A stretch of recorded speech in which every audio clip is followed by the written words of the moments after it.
everybody, welcome back. Today we are going to talk some more about color.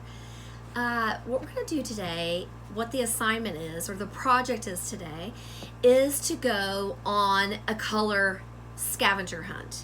I want you to look around. Hopefully you can, for those of you that are in the classroom, you can look around the classroom.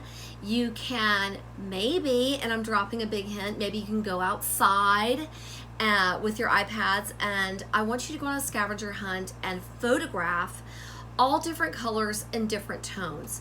So the reason we're doing this is so that you can start to begin to look at color like an artist. And an artist is really we're looking around ourselves and really taking in and seeing what colors are around us. And looking at color is just a really key way of, first of all, experiencing our environment, and second of all, finding inspiration. So when you go around looking for color, I want you to think about this color wheel, about all these color wheels that y'all have been doing, but I want you to start to think about tones and tones of color. Some of you have already started to draw tones of color, especially in the complementary color compositions, and you were moving forward in your thought. So think about different tones of green, different tones of yellow, tones of orange, tones of reds. Oh, look at this, tones of purples. Look at that. I didn't have a lot of purples, so I had to wear my purple dress.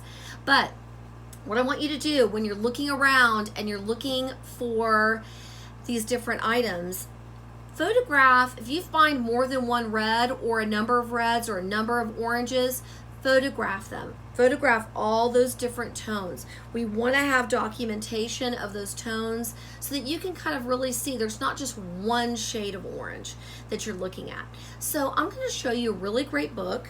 It is written by Carolyn Desnote. I hope I'm saying it right. I'm probably butchering it, but it's called Colors. And this book was done in conjunction with the Museum of Fine Arts Houston. But what's so great about it is in her book, she shows a solid kind of color field that is influenced and evidenced within a work of art.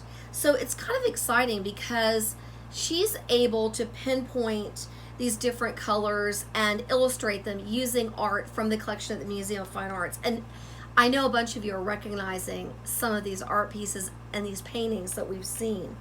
So here's a salmon pink. Isn't that gorgeous?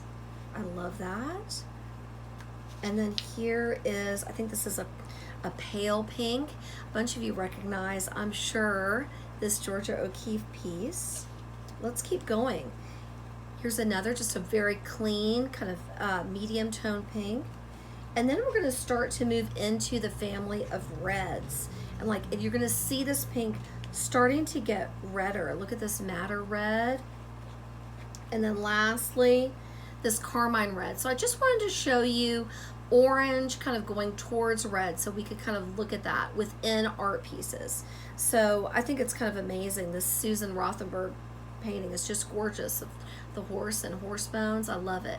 So with that inspiration, start looking around. I'm going to show you what I found in the studio just within a few moments of looking around. So I started just thinking about reds, obviously, just from the lead from that. So here we have the red tissue paper that I used before. I found a mainly red bandana. Then I was like, hey, what about this purse I've had laying around? Then I found a purse. Then I found a pack of cards, very shiny toned red. And then I found a book that I was reading, and this is kind of a deeper, kind of a slightly muddier red, but still a tone of red. So I was super encouraged. I found that really quick. I was like, great, found that in no time. Then I started looking for blue, of course. So I had the blue tissue paper that we started out with before. I found some blue jean fabric, denim fabric. I found a blue book. It's the cover of this book. And then I found some more blue, what do you call it? Bandana fabric. So that wasn't so bad. Then I was like, yellow. How am I going to find some yellow? So here we go. Here's our yellow tissue paper that we started off with. And then I looked straight down and look at the scissors. Boom, yellow scissors. And then I was like, hey, what about this thing, this tape measure I use every day of life in the studio? I use it all the time to measure stuff. Boom, I found that. And then I looked on my wall and I had this shopping bag. It's from Leather Impact, a really great store in New York. But look how great this yellow works with this black. It is impactful. I mean, you can really see this bag quite a ways off. So the yellow is working. Then I was like, what about orange? I don't have any orange, but I found, so I started with this orange tissue paper. Then I found this, maybe some of y'all will recognize, I might use it at the end of the video. I found this container of the good stuff. It's bubbles. And then look at this. I found this orange sharpener, and I want you to look at the difference, because this is like hinting at what we're getting at next week. So we've got this see-through orange versus orange that we can't see through. Orange that you can't see through, or a color that you can't see through, is called opaque, and a color you can see through is called translucent. Isn't that a gorgeous word? I love it. So that's kind of leading us towards next week. Found that. And then I'm like, what about black? Let's talk about black, you guys. I know we got a lot of fans of the color black. Found a black sketchbook. Here's that black tissue paper again, once again, with feeling. Here is black leather. So it's kind of duller tone of black. And then look at this black cowhide on this bag. Amazing. So last but not least, or almost last but not least, then I was like looking for black, and I'm like, what about this black cup with a white inside?